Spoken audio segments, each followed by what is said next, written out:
우리가 살펴보았던 요한복음 6장은 유월절 절기에 있었던 사건에 대한 기록이고, 지금 우리가 살펴보고 있는 요한복음 7장은 그로부터 한 6개월 정도 지난 초막절 절기 때 있었던 사건에 대한 메시지입니다.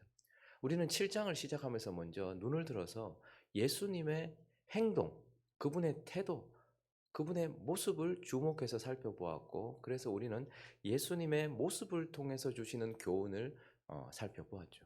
이제 오늘은 우리의 귀를 좀 열어서 예수님의 말씀, 그의 메시지에 주목을 하면서 그의 음성을 통해서 주시는, 7장을 시작할 때는 그의 행동을 통해서 우리가 교훈을 얻었다면, 오늘은 그의 말씀, 그의 음성을 통하여서 우리에게 주시는 교훈을 두 가지 나누어서 살펴보려고 합니다. 그 첫 번째는 먼저 예수님은 승천하시는 하나님이다라고 우리에게 가르쳐 주고 있습니다. 참으로 아이러니하게도 성도들, 진지하게 예수를 믿는 성도들, 그리고 예수를 닮아가고 예수를 따르는 제자들에게 문제는 십자가 때문에 일어나는 경우가 많이 있습니다. 십자가는 매우 중요한 진리고 우리가 늘 바라봐야 하고 또 늘 짊어지고 살아야 하는 그런 지향점입니다. 그럼에도 불구하고 예수를 십자가에만 묶어 놓고서 바라보는 것은 매우 위험하고 해로운 것이다라는 것을 우리가 기억해야 돼요. 그러면 제자들도 한번 보십시오. 마태복음 16장을 가보시면 21절과 22절을 보시면, 그때로부터 예수 그리스도께서 자기가 예루살렘에 올라가 장로들과 대제사장들과 서기관들에게 많은 고난을 받고 죽임을 당하고, 이 십자가에 대한 사건을 예수님께서 밝히 드러내셨어요. 그리고 제3일에 살아나야 할 것을 제자들에게 비로소 나타내시니, 처음으로 예수님께서 나타내신 사건이에요. 그런데 22절에 보면 제자들은 예수님을 붙들고, 특별히 베드로가 예수님을 붙들고 항변하면서 주여 그리하지 마옵소서, 그러니까 십자가의 길을 걸어가려고 하고 있고 하나님의 뜻을 이루려고 하는 예수 그리스도를 붙잡고 항변했던 이유가 무엇이냐면, 베드로는 예수님의 십자가에만 주목을 한 거예요. 3일 뒤에 부활할 것이라는 십자가 이후에 대해서는 살펴보지도 않고 예수님을 그냥 십자가에만 묶어놓고 예수님을 바라보니까, 예수님께서 가려고 하시는 그 길, 예수님께서 하려고 하시는 그 일을 막아서는 일이 있더라라는 거예요. 한 장 더 넘어가서 17장을 가보시면, 갈릴리에 모일 때 예수께서 제자들에게 이르시되 인자가 장차 사람들의 손에 넘겨져 죽임을 당하고, 십자가를 말씀하셨어요. 자, 그런데 또 분명히 예수님은 십자가만 말씀하시는 게 아니고 제3일에 살아날 것에 대하여 십자가 이후 그리고 부활도 말씀하셨는데, 제자들은 뭐죠? 뒤에까지 주목하지 않고 십자가만 바라보다가 이번엔 또 어떻게 하는 거예요? 근심하는 것이죠. 그러니까 참으로 아이러니하게도 하나님을 제대로 믿는 성도들, 그리고 예수님을 따라가는 제자들에게 문제가 십자가 때문에, 예수를 십자가에만 묶어서 바라볼 때 문제가 생기더라는 것이고, 이것은 저와 여러분에게도 있는 문제이기도 합니다. 우리는 늘 예수님을 십자가에만 묶어놓고 바라본다라는 것이죠. 그런데요, 오늘 예수님은 자기 자신을 십자가에만 묶어두시지 않고 오늘 매우 놀라운 말씀을, 그래서 그들은 알아듣지도 못했던 말씀을 하셨는데, 요한복음 7장 33절과 34절 읽어주십시오. 시작. 나를 보내신 이에게로 돌아가겠노라.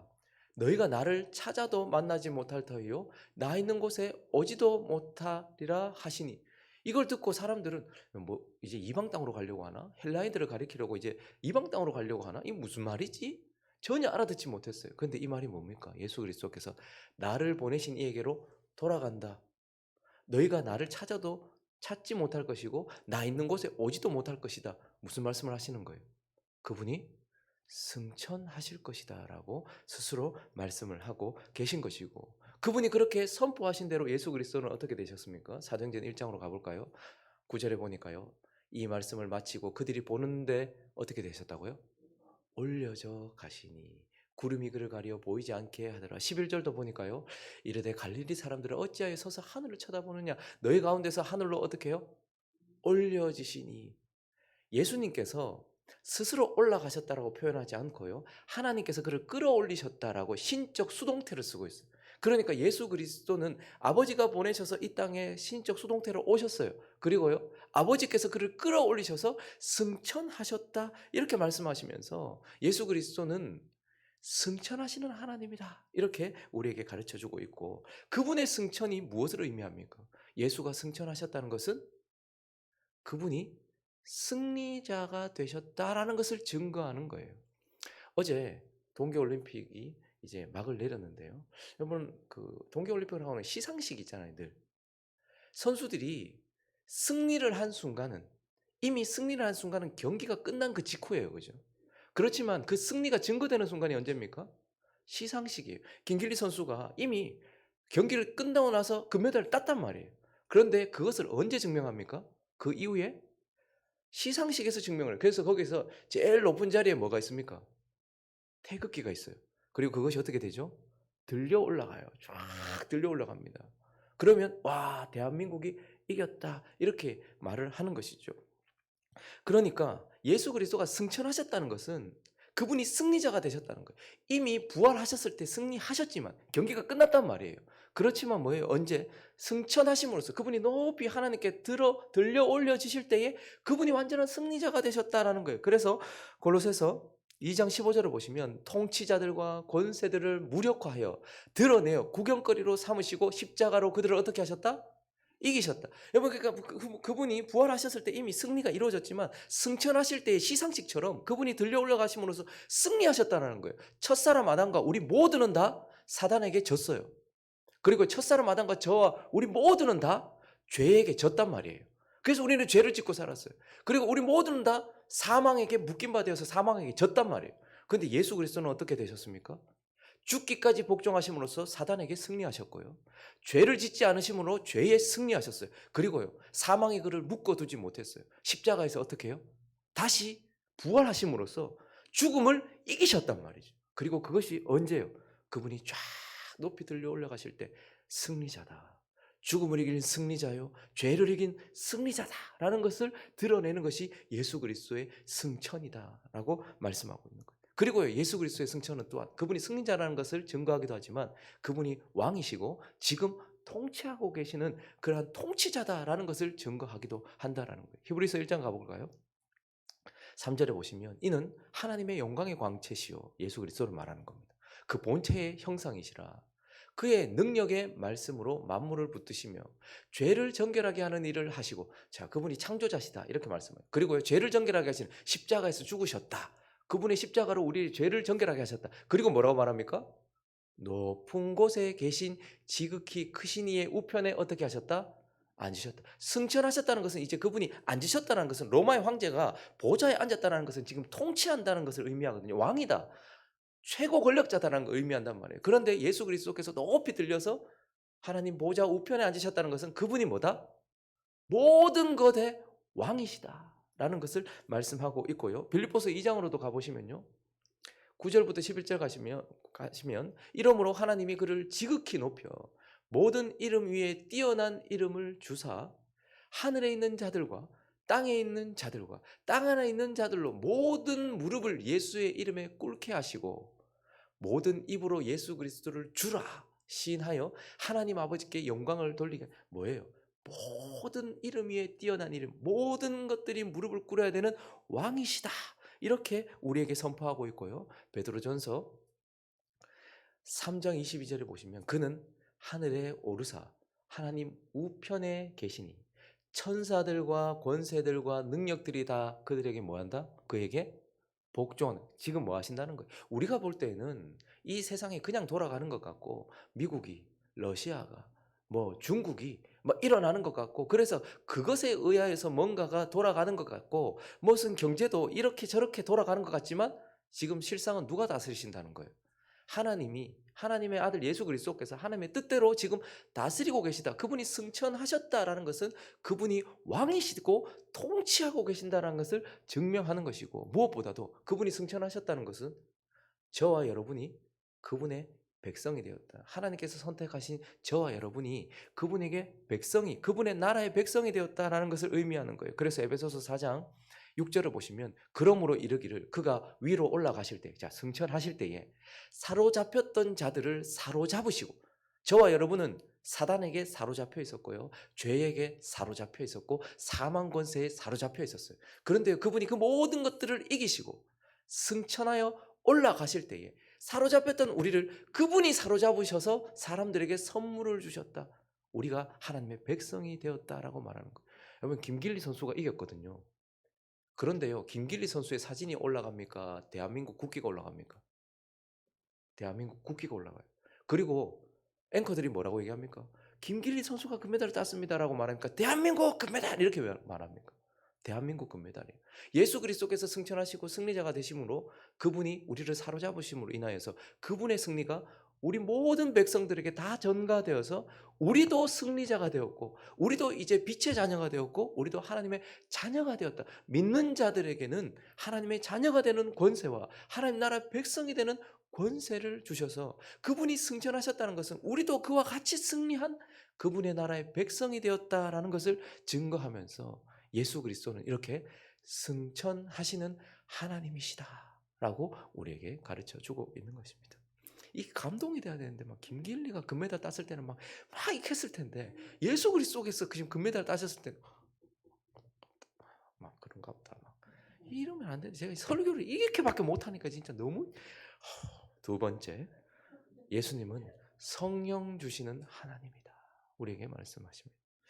여러분 요한복음 6장의 핵심은요.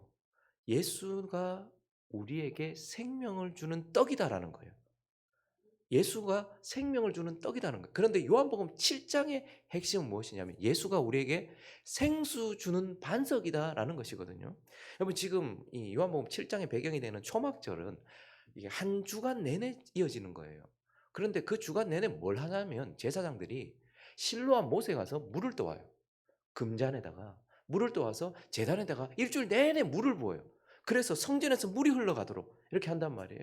그래서 그것이 의미하는 것은 무엇이냐면 그렇게 성전에서 물이 흘러가고 제단에다가 실로암 못에서 가지고 온 물을 부음으로 인하여서 광야에 아무것도 없던 그곳에서 우리에게 물을 주신 생수를 주신 하나님을 기억하고 그리고 우리의 농사에 이른비를 주신 하나님께 기원하는 의미를 그래서 물을 보면서 하나님 우리에게 물을 주셨다.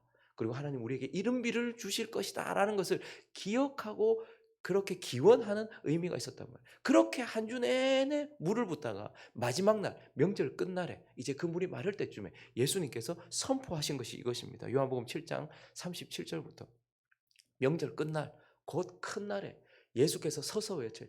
7일 내내 물을 부었어요. 그런데 이제 명절 끝난 8일째가 되었던 그때 이제 그 물이 마를 때쯤에 예수 그리스도께서 서서 외쳐 이르되 누구든지 목마르거든 내게 와서 마시라. 나를 믿는 자는 성경에 이런 것 같이 그 배에서 뭐가 생수가 흘러나올 것이다. 이렇게 선포를 하고 있는 것이죠. 그래서 이렇게 선포하심으로써 그 초막절 마지막 큰 날에 이렇게 선포하심으로써 예수 그리스도 지금 무슨 이야기를 하시는 것입니까? 내가 광야의 백성들 반석에서부터 물을 주었다. 그래서 물이 어디서부터 나왔냐? 반석에서부터 나왔지 않느냐? 그러니까 내가 뭐라는 거예요? 너희에게 생수를 주는 반석이다. 6장에서는 내가 너희에게 생명을 주는 떡이다. 찢겨진 떡이다. 이렇게 말하지만 지금은요. 그 구약 시대 광야에 너희에게 생수를 주던 내가 반석이다. 그래서 출애굽기 17장 가보시면요. 5절과 6절에 보시면 예수께서 여호와께서 모세에게 이르시되 백성 앞을 지나서 이스라엘 장로들을 데리고 나일 강을 치던 내 지팡이를 손에 잡고 가라. 내가 호렙산에 있는 그 반석 위 거기서 네 백성 거기 서리니 너는 그 반석을 치라. 그것에서 뭐요? 물이 나오리니 백성이 마시리라. 모세가 이스라엘 장로의 목전에서 그대로 행했을 때 어디서부터 물이 나온 거예요? 반석에서부터 물이 나왔어요. 그래서 이 초막절 마지막 날 예수께서 누구든지 목마른 자들은 다 그 광야에 목말랐던 백성들이 하나님 앞에 섰던 것처럼 누구든지 목마르면 다 내게로 오라. 그때에 반석에서 물이 나서 그들이 마셨던 것처럼 내가 그 반석이다. 이렇게 말씀하시고 오늘 7장 39절은 이는 생수는 그를 믿는 자들이 받을 뭐다? 성령을 가리켜 말씀하신 것이라. 예수께서 아직 영광을 받지 않은 십자가에서 죽으시고 부활하시는 승리하시는 그 영광을 받지 않으셨으므로 아직 성령이 그들에게 계시지 않았거든요. 그러니까 지금 예수는 그 명절 끝날에 누구든지 목마르거든 내게 와서 마시라 라고 말씀하시면서 내가 너에게 생수를 주는 반석이요 내가 너에게 성령을 주는 자다. 그래서 우리에게 성령을 주셔서 우리에게 주어진 생명이 끊어지지 않도록 6월절 어린 양의 피로 구원받은 하나님의 백성들이 광야를 지나는 동안 목이 말라 죽을 뻔했어요. 그런데요, 그 생명이 끊어지지 않도록 생수를 주신 것처럼 내가 너에게 성령을 주어서 너희 생명이 영원히 이어지도록 할 것이다 라고 말씀하고 있고, 동시에 그분이 우리에게 성령을 주신다는 것은 우리의 생명이 끊어지지 않을 것이라는 것도 의미하지만, 성령을 우리 안에 주신다는 것은 하나님이 영원히 우리와 함께 하신다라는 것을 선포하는 것이기도 합니다. 초막절 자체가요, 장막절이라고 하잖아요. 그러니까 초막절 자체가 뭘 기념하는 것이냐면 이스라엘 백성들이 장막에 거했던 것을 기념하는 거예요. 광야를 지나는 동안 이스라엘 백성들이 장막에, 임시 거처인 장막에 거했잖아요. 자, 그런데 이것은 그들이 장막에 거했던 것만 기념하는 것이 아니고요, 하나님도 그들과 함께 장막에 거했다라는 거예요. 그래서 그들은 장막에 거했고 하나님도 장막, 성막에 거했잖아요. 자, 그런데 이것은 또한 하나님이 장막에 거하셨다는 것만이 아니고 하나님이 그들 안에 계셨다는 것을 의미해요. 12지파의 이스라엘 백성들의 장막이 이렇게 있으면 하나님의 장막, 성막은 어디에 있었습니까? 이 12지파의 장막 가장 중앙에, 그들 속에 계셨단 말이에요. 그러니까 이 초막절은 너희들이 장막에 거했던 것처럼 하나님도 너희와 함께 하시기 위하여 장막에 거했고, 하나님이 너희 장막 가운데, 너희 속에 거하셨다라는 것을 기념하는 그러한 절기였어요. 그런데 그 절기, 그 초막절에 예수님께서 뭐라고 말씀하시는 거예요? 너에게 성령을 준다. 이 말은 내가 너희 속에 거함으로써 성령으로 너희와 함께 한다, 너희와 영원히 함께 한다는 것을 의미하는 그러한 메시지였단 말입니다. 그래서요, 이 초막절에 예수 그리스도께서 성령을 부어주신다는 말을 통해서 나는 너희의 생명이 영원히 이어지도록 할 것이며 영원히 너희와 함께하는 하나님이다. 성령 주시는 하나님이라는 것은 영원히 너희와 함께한다는 것을 의미하는 거예요. 그런데 이것을 가장 부각시켰던, 가장 의미 있게 드러냈던 복음서 저자가 바로 마태입니다. 사복음서 저자 중에서 마태가 예수 그리스도께서는 우리와 함께 하시는 하나님이라는 것을 가장 극명하게 드러낸 사람이에요. 그래서 그는 그의 복음서를 시작하면서 1장 23절에 보면 자기 복음서를 딱 시작하면서 보라, 처녀가 잉태하여 아들을 낳을 것이요 그의 이름을 임마누엘이라 하리라 하셨으니, 이를 번역하면 뭐다? 하나님이 우리와 함께. 그래서 그는 예수 그리스도는 우리와 함께 하시는 하나님이다 라는 것을 그냥 선포하면서 시작해요. 그러면서 자신의 복음서를 마치면서 28장, 마태복음 28장 마지막 절 20절에 보면 내가 너에게 분부한 모든 것을 가르쳐 지키게 하라. 볼지어다 내가 세상 끝날까지 너희와 항상 함께. 그러니까 예수 그리스도는 우리와 함께 한다라고 선포하면서 시작했고, 예수 그리스도는 항상 우리와 함께 할 것이라고 선포하면서 끝을 내요.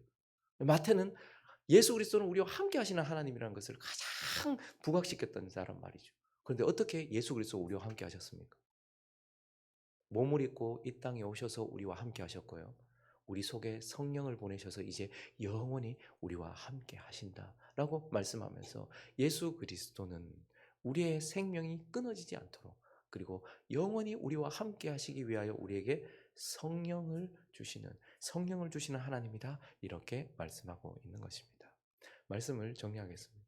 여러분, 성경은 한 사람의 중요성을 매우 강조합니다. 한 사람 아담이 떨어졌어요. 타락했단 말이에요. 그 일로 인하여서 우리 모두는 다 어둠의 나라의 백성이 되었고요, 패배자가 되었어요. 그리고요, 그 한 사람 아담이 떨어짐으로 인하여서 우리 속에는 뭐가 들어왔습니까? 죄가 들어왔어요. 그 한 사람 때문에 우리 모두는 다 어둠의 나라의 백성이 되었고 우리 속에는 죄가 들어왔어요. 근데요, 한 사람, 둘째 아담이신 예수 그리스도가요, 떨어진 아담과는 달리 올라가셨어요. 높이 들리셨단 말이에요. 승천하셨어요. 이 일로 인하여서 우리에게는 어떤 일이 일어났습니까? 우리는 이제 빛의 나라의 백성이 되었어요. 하나님 나라의 백성이 되었고요, 그 한 사람 때문에 우리 모두는 다 뭐가 되었어요? 승리자가 되었어요. 그리고요, 그 한 사람 때문에 우리 속에는 뭐가 들어왔어요? 성령이 들어왔어요. 아담 한 사람 때문에 우리 속에 죄가 들어왔는데요, 예수 그 한 사람 때문에 우리 속에는 성령이 들어오셨다라고 말하고 있어요. 그러므로 기억하십시오. 예수 그리스도는 승천하신 하나님, 예수 그리스도는 성령 주신 하나님. 그러므로 그것이 의미하는 것, 그래서 저와 여러분이 하나님 나라 백성이라는 것을 기억하십시오.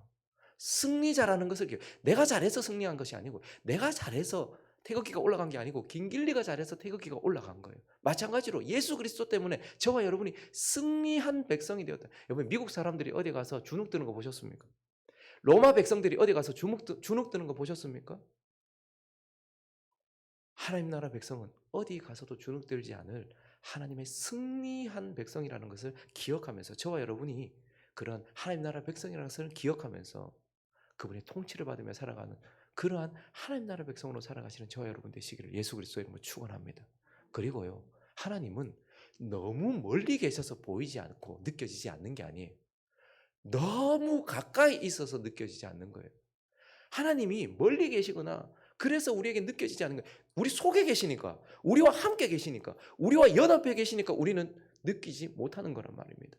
그러니 그분이 우리 속에 계시다는 것을 늘 기억하면서 내가 어떤 상황을 걸어가든지 뭐 힘든 일이 있든지 사업에 어려움이 있든지 건강을 잃었든지 사람을 잃었든지 어떤 일이 있든지 하나님이 나와 함께 하고 계시다라는 것을 기억하시면서 오늘 하루도 이번 한 주도 살아가시는 저와 여러분 되시기를 예수 그리스도의 이름으로 축원합니다.